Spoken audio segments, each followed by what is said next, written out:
Okay, whenever you're ready. All right, here you go. Climate change is the single greatest threat to a sustainable future, but at the same time, addressing the climate challenge presents a golden opportunity to promote prosperity, security, and a brighter future for all. I'm not the one who said that. Ban Ki-moon, former Secretary General of the UN, said that. We are running the most dangerous experiment in history right now, which is to see how much carbon dioxide the atmosphere can handle before there is an environmental catastrophe. Elon Musk, CEO of Tesla and SpaceX. We are introducing a sixth mass extinction event, kind of by accident, and we do not want to be the extinctee. From Bill Nye the Science Guy. All of these public figures agree climate change is a massive threat to mankind, if not the single greatest threat. Countries such as Tuvalu, Kiribati, and the Marshall Islands are already experiencing sea level rise where ocean flooding has washed salt water into agricultural lands and inundated sources of drinking water. For the people of these countries, their homes are sinking. Some islands in the Solomon Islands have already sunk. Quote, if global emissions are not drastically reduced, thousands of low-lying atolls may become uninhabitable within decades. Unquote. That's from Castella in 2019. But it's not just the citizens of these places who should worry. Massive weather catastrophes have ravaged every country on the planet in the past, and these devastating events are getting more and more common. According to the EPA, the United States Environmental Protection Agency, quote, rising global average temperature is associated with widespread challenges in weather patterns. Scientific studies indicate that extreme weather events, such as heat waves and large storms, are likely to become more and more frequent or more intense with human-induced climate change, unquote. For those of you who have lived through Hurricane Katrina, Sandy, or Harvey in the United States, you know the absolute horrifying power of Mother Nature and these storms. But it's not just hurricanes that we need to worry about. Again, according to the EPA, quote, warmer average temperature could affect the spread of diseases like Lyme disease and others, unquote. And the US Global Change Research Program links the environment to many health factors using this diagram, which I will post in the CC debate tournament. Right there. Pretty easy illustration. Unsurprising to many of you, flooding has become more and more widespread, with news about floods in Germany, Canada, United States being everywhere on the news recently. In a meeting just days ago, amid record-breaking heat waves, devastating floods, and drought across 3 continents, on the 26th of July, 2021, just a few days ago, the Intergovernmental Panel on Climate Change, IPCC, chair, Ho Sung Lee, told the opening session of the meeting, quote, this is an unprecedented IPCC approval session, unquote. You may hear arguments from my opponents claiming amid other things that climate change isn't all that bad, or that we ought to focus on other things first. If it's nukes, we must remember the lessons of the Fukushima Daiichi nuclear disaster. These things, climate change and nukes, can combine to create massive threats to the population of an area. If it's not nukes, it could be something else. If fascism is the real threat, refugees, some of whom will be climate refugees, may cause right-wing ascension to many seats of power, much like the link between the populist right in Europe and the refugee crisis in 2015. While looking up some sources, I came upon this quote from the UN's refugee agency, quote, climate change is the defining crisis of our time, and disaster displacement one of its most devastating consequences. Entire populations are already suffering the impacts, unquote. If you think that maybe a greater threat of humanity is AI superintelligence, I'd ask you to turn off the television and help your neighbor sandbag their basement. Why should a ghost invented by sci-fi authors override what we are living through right now, the reality of climate change? If, lastly, you think that maybe worldwide pandemics are the largest threat to humanity, climate change will be among its greatest amplifiers. What we are trying to do here is to find the greatest threat to humanity. What causes the most damage? Beyond a shadow of a doubt, in my opinion, the most likely threat to humanity is not the one in Fallout. It's not the one in iRobot or Terminator, but one that turns us, the Earth, into a perspective of a 2008 film, WALL-E. To wrap all this up, I don't want to sound some doomer, like I'm coping and trying to say a whole bunch of different stuff that climate change is terrible and all of this is, we have to do something. But overall, I'm trying to convince you, as I am convinced, that immediate action ought to take place on climate change, and that in the words of David Attenborough, climate change is the biggest threat modern humans have ever faced. Go ahead. Nice, thank you. Telhar, whenever you're ready. Can I have like 30 seconds or something? I just want to Of course, take your time. write down my question. Yeah. Because I have to begin with cross-examination. Give me a second. Definitely. Okay, so basically what I'm arguing today is what I was assigned, that is negative argument towards the statement climate change is the greatest threat facing humanity today. Big emphasis on today. So basically your first claim was that the climate change is the biggest threat to a sustainable future, right? But my first question to you is, what about our main, I guess, debate topic? What about threat to today, right? Second of all, you've claimed that fallout scenario isn't our concern right now. It's not likely as compared to Wall-E scenario, right? You claim that it's a far bigger threat. I assume you mean today, but I also think that it's not very likely that it would happen, for example, tomorrow, right? So what is your timetable of this disaster?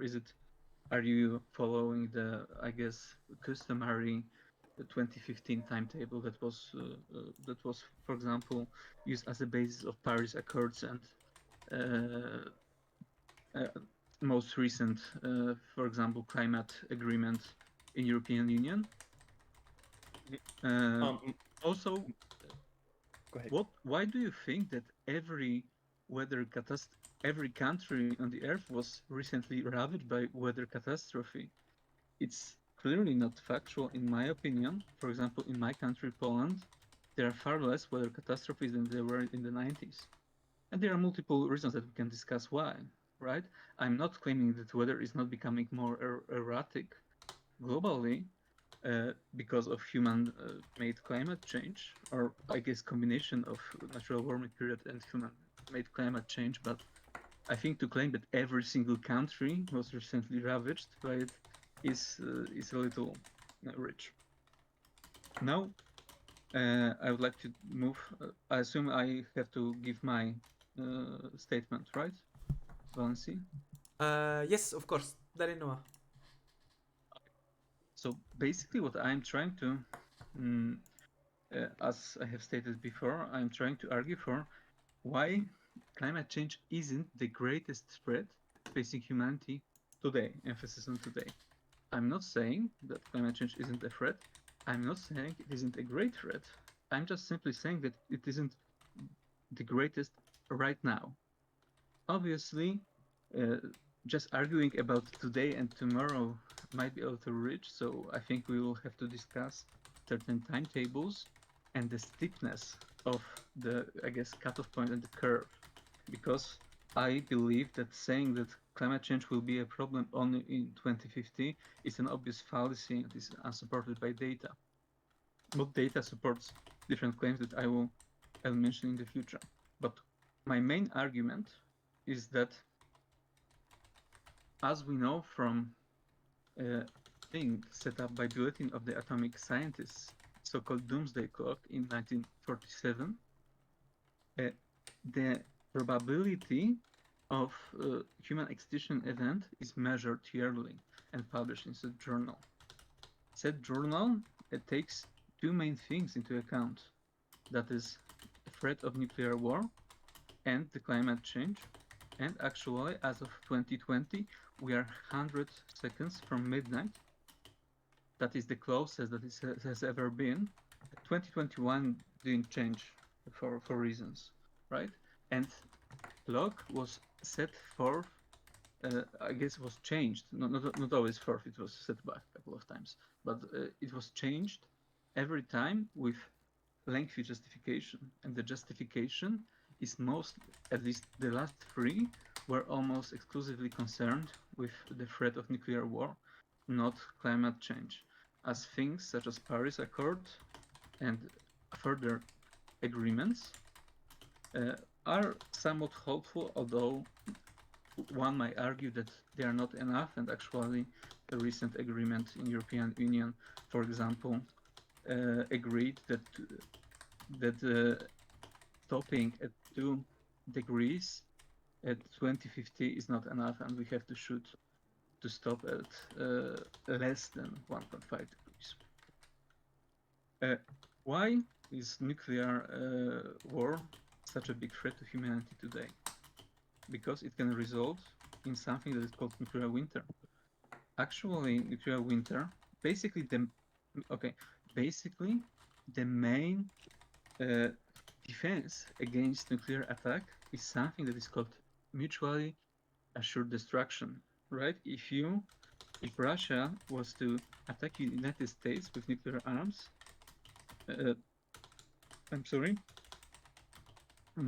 USA would have to respond with equal or greater force in terms of its nuclear potential. What it would result in would not be, as one might think, global destruction of the surface of the planet. It would actually result in nuclear winter, and that is the great amount of radiation, smoke, and other things would come into the atmosphere, and it would cause a significant climate change that is incomparable to climate change in our current climate change that is caused by natural warming period of the planet, plus of course our greenhouse emissions and so on, right? We cannot compare, for example, even the most pessimistic models of 2050 without any action taken right at this moment. It doesn't even come close to what would be caused by nuclear winter.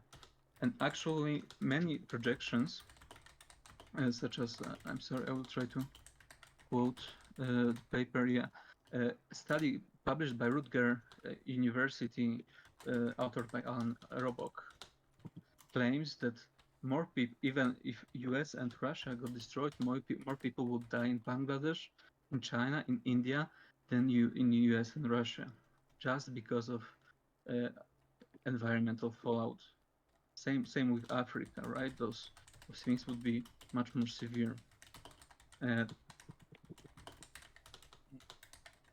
Well, I suppose I would need to yield the rest of my time, and we have to move on to argue specifics. So thank you at this point. Oh, thank you, Telhar. Before you go ahead, MG, guys, go ahead and do your last bits. Because when MG starts, bits are closed. Okay, now MG, start now. Okay. Just kidding. So your argument is like, oh, actually, in Poland, less weather disasters in the 90s happened.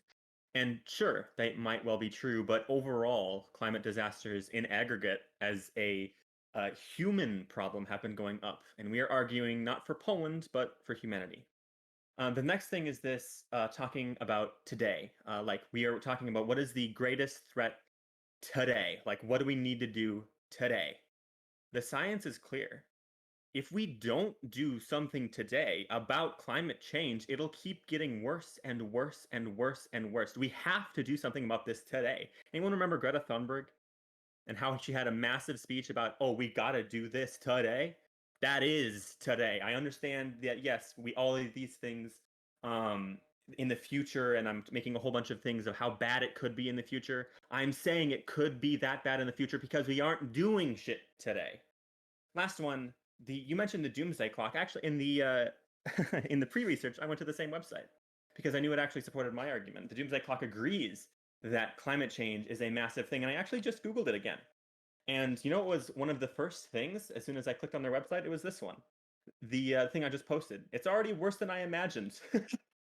I mean, it's the bulletin. It's the same site that writes the climate change thing. I mean, I understand there's other things on the doomsday clock, of course. And I understand that the pandemic has been horrible, and that in the past, During the Cold War, nukes have been incredibly important, which is when this thing was made, the doomsday clock, and how they're saying it was seconds to midnight during the Cuban Missile Crisis, all of that. But you actually handed me my argument with the nukes. Nuclear winter is a climate, and it is massively a big form of climate change. The threat of nukes is not the big bad explosion that wipes out New York. It's the climate change from that nuke that'll make the entirety of the rest of the Eastern United States impossible to live in, right? This is like this is the climate change part of the nukes. We have like I said, fallout. It's a thing. The big threat there is the climate. It's not necessarily the nukes, it's the climate there. I think that should be most of the arguments. So go ahead.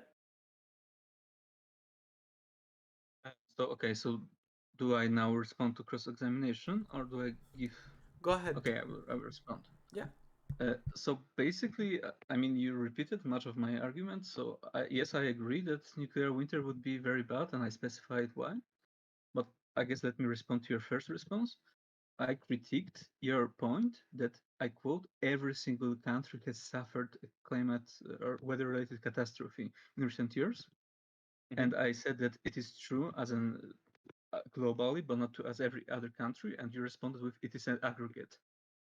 Well, it is true. You have repeated my critique of your argument, but I'm not sure what is your Yeah, so disagreement, it's just right? if you think like, oh, actually there's one country that actually isn't suffering like from some climate disaster recently, which I would consider like what last 10 years. Is there actually a country that's never had a tornado in it in the last 20 years? I don't think so. Or like hasn't suffered from flooding? I really don't think so. Maybe you could like find some like tiny ass fucking country, like maybe like the Papal States or like the Vatican who hasn't. But even then, have they had like a like warning disaster, like serious disaster signs? I'm pretty sure that someplace in the world, your point of like actually Poland had less weather threats. Yes, I understand, but the debunk to that point is in aggregate because we're talking about humanity, sure. But Poland actually did have a tornado in that, so it's simply true that every country has had a significant, destructive weather event. Well, basically, what we have to look at is causality, right? Just because they had weather events, it doesn't mean they were worse or they were caused by human-made global climate change, right? Basically, I would be happy. I'm sorry, I'm not sure if we are able to, like, if we are supposed to talk freely or are we supposed to Yeah. interrupt each other? This I'm not is. quite Say, sure. don't worry. Yeah, this is a discussion for now. If both of you need to go back to taking turns, tell me. I can make that happen. But for now, you're, I think, discussing to make clear the arguments. Um, yeah. Okay, so I don't disagree that as a whole, right, weather is becoming more problematic and more erratic. I can explain to your point about floods if you would like.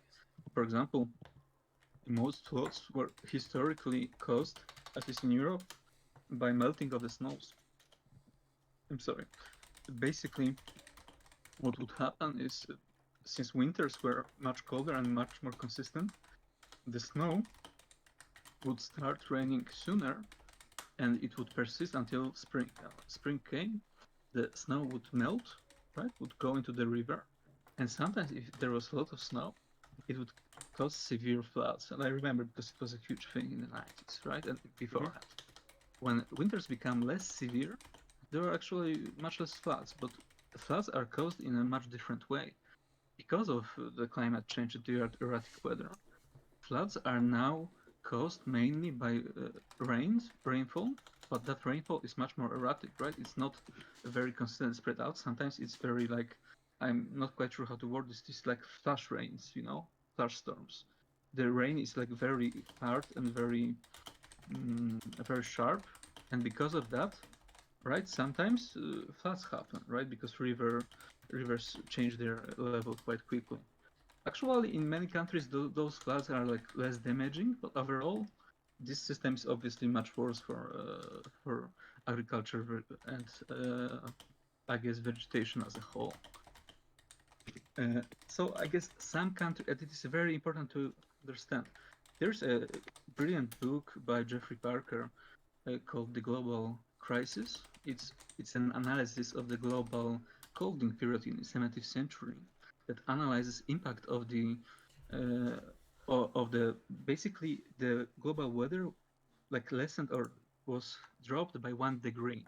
And he basically analyzed this huge project, the global ramifications to every country. For some countries, it was beneficial, right? For some countries, it was absolutely horrible. So basically, there are countries that are better off at this moment with somewhat, so far, somewhat insignificant climate change. They won't be very well off when it goes to the level of 2 degrees or 4 degrees, right? 4 degrees is like this apocalyptic scenario that is really scary. 2 degrees is also very, very horrible. Uh, I guess.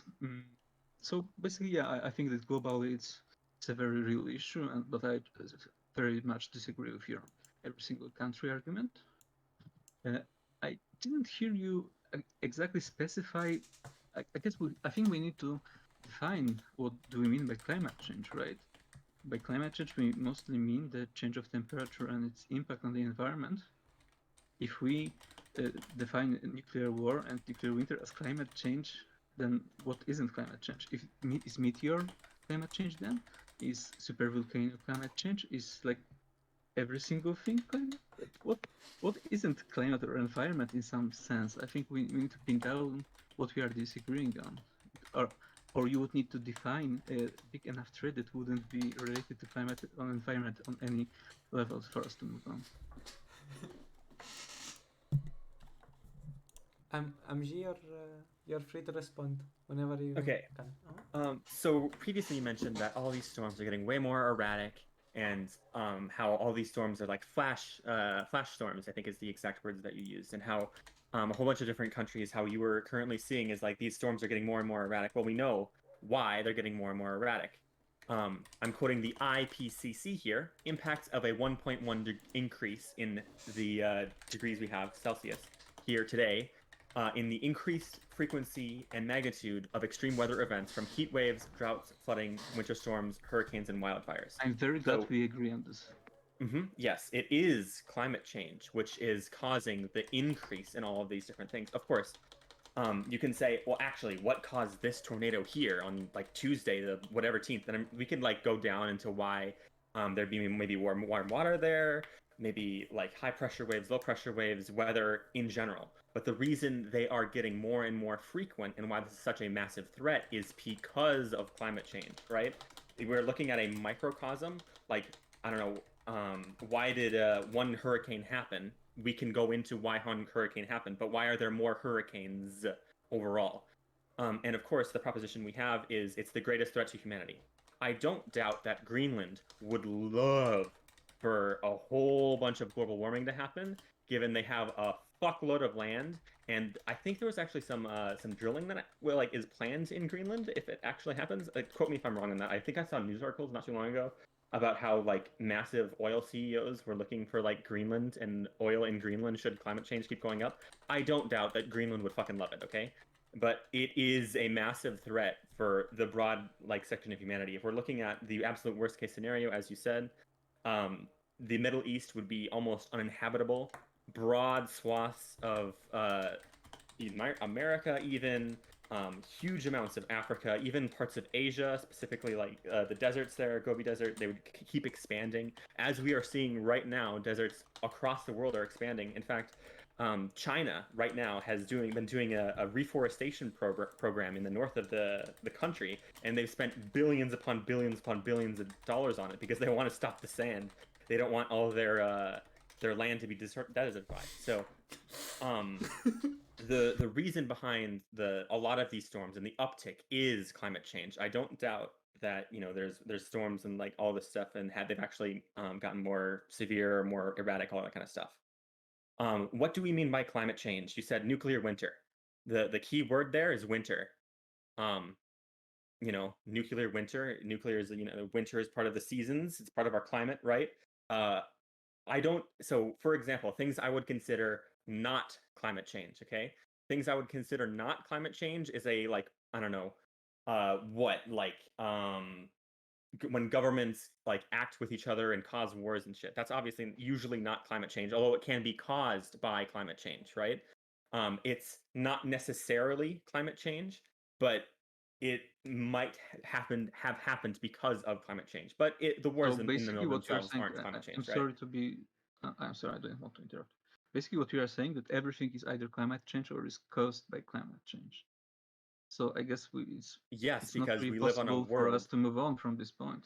If Yes, every because we live in threat a is world a with part climate of change. climate change, then climate change is the only threat possible in your framing of the debate. So basically, we don't really we can't. My point is that, for example, Doomsday Clock, right? They Mhm. define that they look at two threats: climate change and possibility of nuclear fallout, right? Those are like two branches of things you are there looking at. That's why I chose it to frame it that way. But if you choose to frame everything as related to climate change, I can't really argue for any other threat because it doesn't exist unless I argue for aliens or something. And aliens are like I assume uh, there are causal effects of like other planets' environments. So even that wouldn't really work, right? So I guess we have to either redefine our understanding of climate change or to, for example, the one I proposed earlier, or we have to, I guess, agree to disagree. Yeah, the will behind trying to redefine your way out of climate change being the like biggest threat to humanity. Yeah, I can absolutely understand that, you know. If you want to redefine your way out of it, sure. But it stands as the fact that, hey, climate change is the biggest problem facing humanity. Um, I can understand the frustration though, right? So like if you say, oh, actually, like all these wars are being caused by climate change, how can you possibly like get your way out of climate change? And I'm like, well, maybe if we were like a spacefaring race or something like that, then yes, we could get our way out of, climate change. But it is true that it's still the biggest thing caused. I think there was a quote: "Climate change is an amplifier to all the other issues that we face as humanity, which is why it's the biggest threat." Right? Um, I understand it's a very hard, like difficult proposition to be against, and I understand that, but I'm here to support the proposition. So, Yeah, um, but I guess you are refusing to engage with my framing of the issue, right? Because climate is definitely a factor in many things, right? But when we look at things like, for example, Paris Accords, right? Those this is an international agreement that is to combat climate change, and basically it is it it mainly aims to combat things like global warming and not possibility of nuclear war. Why? Because it is agreed or understood that climate change is a somewhat separate issue. It doesn't mean it's completely separate and there are not some uh, structural connections with every other issue, but it is separate enough to discuss and solve it on some level. If we cannot acknowledge that this is the case, I suppose we may as well strawman each other to death. Yeah. Before we continue this discussion, um, how is the people feeling? No, just kidding. Yeah, I don't care. No. Um, MG and Telhar, we're going to make it so that both of you are not discussing now and saying statements as reactionary. So, like, try not interrupting, right? You failed me in that sense. No, I'm just kidding. But I want to MG to go and then respond and then Talha respond, right? And since MG went first, then Talha is going to finish. So that means MG gets to respond, Talha gets to respond. MG just does the closing statement, and Talha does their own. Okay. Yeah. Go ahead, MG. mhm. um, so you got angry that I refused to redefine the terms. I can understand the frustration, but I'm not going to redefine terms when they mean a certain thing, okay? Especially when it's in defense of the proposition I'm defending. So I can understand that, yes, Paris Climate Accords were meant to combat climate change, right? That is the problem they're trying to combat. But it still is, the fact of the case that um, like refugees, for instance, can cause problems for a lot of different countries, right? And these refugees can be running because of climate, right? Or changes in climate. And these problems in countries caused by these refugees could be like anti-immigration sentiments or rise of like extreme right-wing people. Maybe they just really, really hate refugees, for some example. I can understand that, and those would be problems that are somewhat distinct, but they were caused by climate change, right? Everything like climate change is the core problem to all of these different things. It's like you ever see a tree, how it's like there's one big ass root and then all these like separate down roots. It's exactly the same. The big ass root is the climate change. I understand that these other roots exist, but the big ass root is the climate change, right? You get what I'm saying? Um, so when you get frustrated and you're like, oh, actually, nuclear war is like defined as a separate thing. In the 60s and 70s, I would actually agree with you. I would 100% agree with you that in the 60s and 70s, the biggest threat was nuclear war between the Americans and the Soviets. But the reason for that was the excessive political polarization, and also climate change was not necessarily part of the debate then. And you can argue, well, actually, the reason why I don't know, Cuba was like fought over so much is because like I don't know, there was some fucking like big thing, and then they just fucking hated each other. Stalin and all of his cronies and the Americans and theirs, they just really had massive ideological differences. But without these differences, like they were in the Cold War, we return to what we could call the global hegemony of the United States, which is what we live in right now. And in this current status today, just like we probably will have tomorrow and the day after that, in the future, we will probably be living in this current world system. And in this current world system, climate change is the biggest threat to humanity. Yeah. So, yeah, go ahead. So basically, my two main points of my cross-examination was uh, first of all to, I guess, acknowledge that what is environment and what isn't, right? I'm sorry, not environment, climate change. And the other one was to provide time frame for me to construct my further arguments. Well, I guess we couldn't really convince ourselves to engage with time frame as a point because I wanted to argue for difference between current impacts of climate change and the impacts that, for example, in Moody's analysis were presented in the effects of climate change in 2050 if we do nothing. But if we, I guess, if we just assume that climate change is everything, then we actually don't have any ability to analyze well anything, right? Because I provided two understandings of the term based on Paris Accords and the analysis of uh, Journal of Atomic Bulletin of the Atomic Scientists. Sorry, and I think any further definition would basically support my claims just because it is the case of utility, right? If our definition is super broad, right, then it has zero utility. It doesn't mean that everything is ideally separate, but it means that some issues can be analyzed separately to some extent. But you actually provided me with good thing to argue about. Basically, you stated that I guess today bigger threat to us is not the Fallout future, but the Wally future. And I guess, well, it would be a big question to you in the future, right? How likely is Wally future today? What? And again, I have to force my point about the time frame. When would Wally future happen, and why is it more likely today? It's clear that we have to do something because basically we need to reduce our greenhouse emission by half to in 10 years, right? But Paris Accords are actually aiming to do that, and the climate agreement in European Union actually aims to I guess hasten that process. We could talk about efficiency in the other countries, but I guess we're not at this point.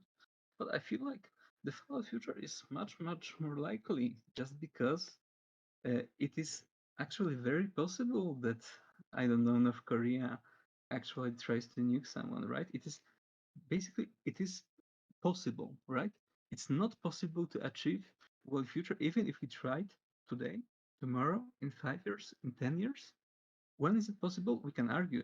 I think we can guess, based on state of research, right? But we also have to include things as, do we, I guess, prophesize it with assumption that nobody will do anything to change it? We assume that Western countries only will try to change it, China won't. I guess those are things we really need to engage on, but we can't move forward to it unless we, I guess, agree that we can uh, discuss climate change as separate from certain things. Of course. Okay. So It's your MG. It's your closure. So yeah, this is like trying to convince me why climate change is the biggest threat, right now, today. And then Telhar has to do their closing statement, convincing me otherwise. So this is not a response to what Telhar just finished, right? So yeah, go ahead. hmm it is like most certainly a big thing, right? How different countries might react in different ways with different policies. Like the Paris Accords might get dropped out of by certain countries, as some people have done in the past, and how different countries might hit different climate targets based upon all of these different current politics that they're having. But it would almost remain the case that climate change is still the greatest threat to humanity. Like, irrelevant of if, I don't know, Xi Jinping tomorrow says, fuck it, we're going full out, we're going military spending out the wazoo, climate change would still be the biggest one. Or if he decides, hey, fuck it, fuck all these tanks, we're coming right back home, we're putting all our investment into green energy, we're going to green China tomorrow. I can already see the big ol' ads, green China, and you'll have all the tankies being praised or some shit, right? Um, it would still be the biggest threat to humanity, right? Irrelevant of what country does or when all of these different things. It's in aggregate, what does all countries do? And currently, what all countries need to do is treat this thing as it is the biggest threat. Again, the refusal to understand like the big root here is the climate change, right? You can look at the big root. You can say, hey, this is a big old problem, and then you can look at a smaller root on the side, and you can say, okay, I have to make sure this big root doesn't sprawl any new smaller roots. But at the same time, this small root, this one is really, really bad. Let's like chop it off, get rid of it, right? So, for example, you could say like the refugee crisis in Europe. We got to stop it, right? Or as it happened. We have to make sure it never happens, right? Or it never happens again.